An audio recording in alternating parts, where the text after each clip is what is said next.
Roman Reigns 2025 সালের men's Royal Rumble ম্যাচটিতে হেরে গিয়েছেন এবং সেইখানে সিএম পাঙ্ক এলিমিনেট করেছেন রোমান রেন্সকে। কেন রোমান রেন্সকে এলিমিনেট করে দেওয়া হয়েছে, কেনই বা রোমান রেন্সকে রয়্যাল রাম্বল জেতানো হয়নি, এছাড়াও কেন সিএম পাঙ্ক রোমান রেন্সকে এলিমিনেট করেছেন এবং রোমান রেন্স এলিমিনেট হওয়ার পরে কেন সেথ রলিন্স ভয়ঙ্কর আক্রমণ করেছেন রোমান রেন্সকে, চলুন সমস্ত বিষয়গুলো নিয়ে আজকের এই ভিডিওটিতে ডিসকাস করা যাক। আপনারা যেমনটা জানেন 2025 সালের মেন্স রয়্যাল রাম্বল ম্যাচটিতে অনেক বড় বড় রেসলার অংশগ্রহণ করেছিলেন। এখানে Logan Paul, John Cena, Jey Uso, Drew McIntyre, CM Punk, Roman Reigns, Seth Rollins থেকে শুরু করে অনেক বড় বড় রেসলার অংশগ্রহণ করেছিলেন।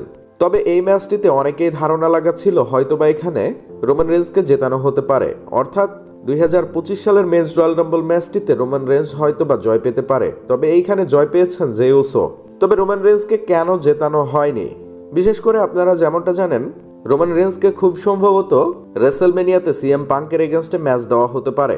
রোমান রেন্সকে হয়তোবা রেসেলমেনিয়াতে চ্যাম্পিয়নশিপের জন্য কোনো ম্যাচ নাও দেওয়া হতে পারে। হয়তোবা রেসেলমেনিয়াতে রোমান রেন্স সিঙ্গলস ম্যাচের জন্য সিএম পাঙ্কের এগেনস্টে মুখোমুখি হতে পারেন। এই বিষয়টি অনেক আগ থেকেই রিপোর্টস উঠে আসছিল।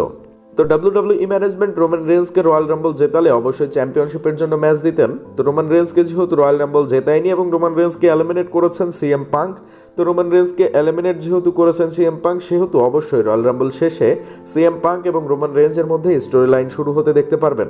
আর এগুলোর জন্যই মূলত ডাব্লিউডাব্লিউই ম্যানেজমেন্ট 2025 সালের মেন্স রয়্যাল রাম্বল ম্যাচটিতে রোমান রেন্সকে জেতায়নি। তবে মেন্স রয়্যাল রাম্বল ম্যাচটিতে সিএম পাঙ্ক রোমান রেন্সকে এজন্যই এলিমিনেট করেছেন কেননা রেসেলমেনিয়ার পরে সিএম পাঙ্ক এবং রোমান রেন্সের স্টোরি লাইন শুরু হবে। এছাড়াও রোমান রেন্স এলিমিনেট হয়ে যাবার পরে সেথ রলিন্স এসে একের পর এক দুইটা ফিনিশার মেরেছেন রোমান রেন্সকে। ফিনিশার দুইটা খুবই ভয়ঙ্কর ছিল, রোমান রেন্স ইনজুরিতেও পড়তে পারেন। তো সেথ রলিন্সেরও এই ভয়ঙ্কর আক্রমণটি করার প্রধান কারণ ছিল রেসেলমেনিয়ার পরে রয়্যাল রাম্বলের পরে রেসেলমেনিয়ার আগে রোমান রেন্স এবং সেথ রলিন্সের স্টোরি লাইন দেখানো হবে। হয়তোবা এখানে দেখানো হতে পারে সেথ রলিন্স, সিএম পাঙ্ক এবং রোমান রেন্স তারা তিনজনেই ট্রিপল থ্রেড ম্যাচেও মুখোমুখি হতে পারেন। এটার জন্যই রয়্যাল রাম্বলে সিএম পাঙ্ক রোমান রেন্সকে এলিমিনেট করেছেন এবং রোমান রেন্স এলিমিনেট হবার পরে সেথ রলিন্স আক্রমণ করেছেন রোমান রেন্সকে। তো আশা করি বুঝতে পেরেছেন কেন রোমান রেন্স রয়্যাল রাম্বলটি জিততে পারেনি আর কেনই সিএম পাঙ্ক রোমানকে এলিমিনেট করেছেন। ধন্যবাদ।